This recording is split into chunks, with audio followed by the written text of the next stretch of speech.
This is another symbol that has been used to confuse many. It's primarily because of the names used to represent it, but this symbol needs to be broken down. This symbol hides many layered inner meanings.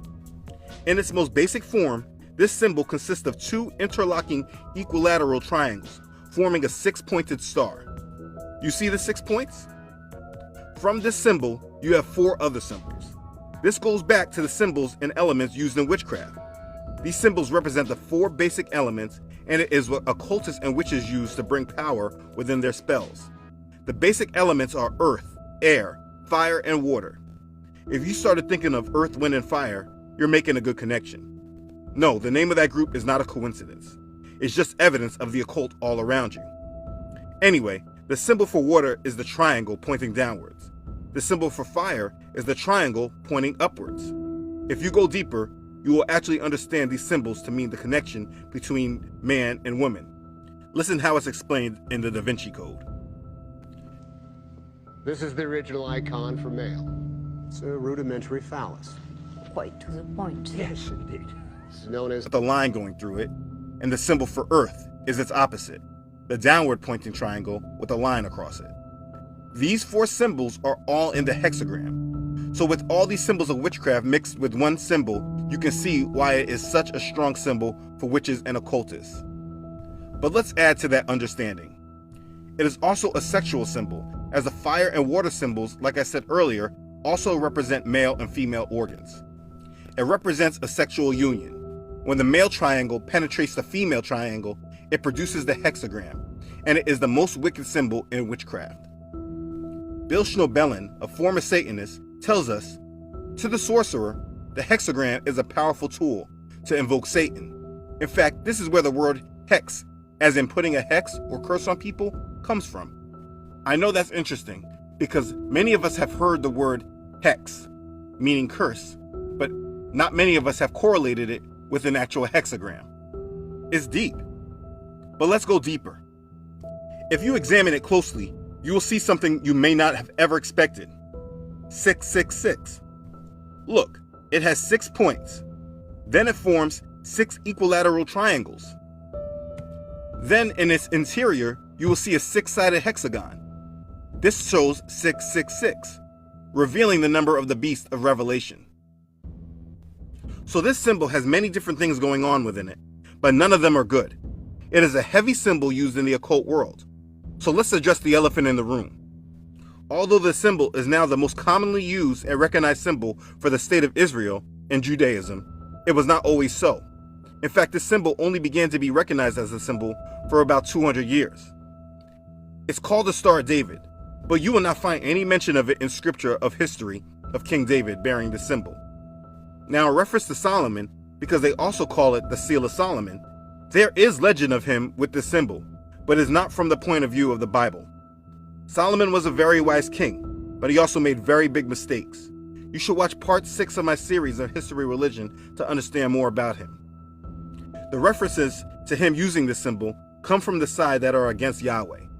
It is said that among the Eastern nations, King Solomon is again esteemed as a great magician who had great power over the spirit world. It was said he gained this power from Satan, who gave him a ring of power with the symbol on the ring. This symbol is known as the Seal of Solomon, and it is this hexagram. This symbol was supposedly used on Solomon's ring and gave him the power to understand and communicate with animals, and to conjure up spirits to do his bidding. This is what the Seal of Solomon is. It is not found in scripture, but spoken about through Freemasonry and the occult. But this is all that it could have to do with Israel. In fact, scripture actually speaks against this symbol. Amos chapter 5, verse 26 says, "But ye have been born the tabernacle of your Moloch, and Chayun your images, the star of your God, which ye made to yourselves." This is the star of their God. It's a hexagram. This symbol is everywhere. It's also hidden on the US dollar bill.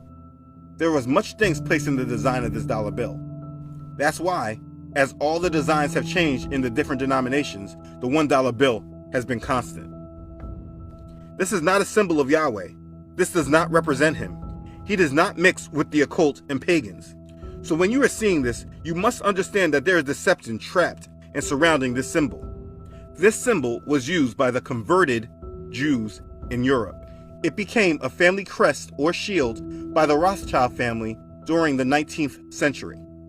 The Rothschilds brought much of the land in Israel from the Arabs and Turks and were huge supporters of the Zionist movement. These are terms you should research on your own: Zionism and Khazars. This will help you understand who Yahshua is speaking about in Revelation chapter 2 verse 9 and chapter 3 verse 9. So after the Holocaust, the Rothschild family donated the land they owned of what was known as Palestine at the time. The United Nations then gave this land to these converted Jews so that they would have a homeland and would never have to face the kind of oppression and slaughter they had during the Holocaust. Thus, the State of Israel was created. The hexagram, also known as the Magen David, or Shield of David, or Star of David, or Seal of Solomon, was adopted as a symbol of the nation. But this again has nothing to do with Yahweh, but everything to do with Satan. With all the different pieces of symbolism tied into it, along with the use from witches and Satanists, it's obvious that this is nothing that Yahweh wants to use to represent his land. Do not be deceived by this hexagram, or Star of David, or Seal of Solomon, whatever they want to call it. It is used by witches to conjure up spirits. It is a powerful symbol for the occult. But these two symbols are just purely wicked. Though you see them everywhere, you may wonder what you're looking at. And I hope this explains enough to you that you do not use these symbols if you worship Yahweh, the one true God of Israel. Or you may be able to identify witches and cultists when you're outside in the public. They don't walk around broadcasting their belief, but they are definitely out there. If you recognize certain things and symbols, you can be aware of who you are encountering. When you see people using these symbols, you must question what you are seeing. It's either that they are heavily deceived or they are in fact a deceiver. Always understand, the more we see these symbols and the more they are generally accepted, the more we know how far we are from Yahweh and how close we are to Satan. Today we use a completely satanic symbol to try to represent Yahweh's people to the world. Well, that's what the knowledge of the world today wants us to believe. It's just like Satan to use his symbol to represent what he wants to pass off as Yahweh's chosen people. And if you understand this level of deception, it may help you understand a much bigger piece to this deception.